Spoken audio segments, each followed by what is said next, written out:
નમસ્કાર દર્શક મિત્રો, જનાર્પણ ન્યૂઝમાં આપનું સ્વાગત છે. કમાટી બાગમાં જોય ટ્રેનની દુર્ઘટનાનો મામલો.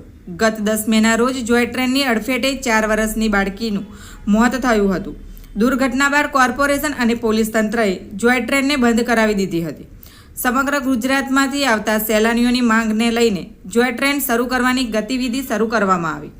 દુર્ઘટના ઘટી હતી તે અને જ્યારે સહેલાણીઓને ઘસારો વધુ રહે તે જગ્યાએ ટ્રેકની આજુબાજુમાં મુકાઈ રહ્યા છે રેલિંગો.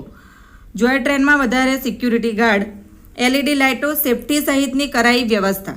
કોર્પોરેશન અને પોલીસની પરવાનગી આપ્યા બાદ ટૂંક સમયમાં શરૂ થશે જોય ટ્રેન. Bureau report, જનાર્પણ news. આવા જ નવા સમાચાર જોવા માટે જોડાઈને રહો જનાર્પણ ન્યૂઝ સાથે. અમારી ચેનલને લાઇક કરો, શેર કરો, સબસ્ક્રાઇબ કરો. ધન્યવાદ. આપનું અને શાની કામગીરી કરવામાં આવી રહી છે?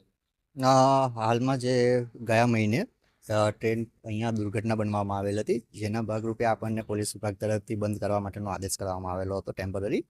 તો એ મુજબ આપણને પોલીસ કમિશનર સાહેબ તરફથી અમુક સૂચનો કરવામાં આવેલા હતા સિક્યુરિટીના ભાગરૂપે.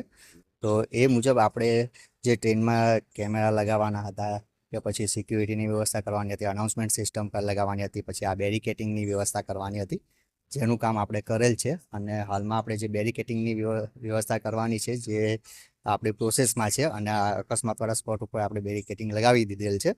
અને જેમ જેમ કામ વર્ક પ્રોસેસમાં થશે એ પ્રમાણે આપણે આગળ જે આગળ પબ્લિક ગેધરિંગ વધારે રહેતું હોય છે ત્યાં આગળ પણ આપણે બેરિકેટિંગની વ્યવસ્થા કરીશું. જોય ટ્રેનનો લાભ પબ્લિકને ક્યારે મળશે?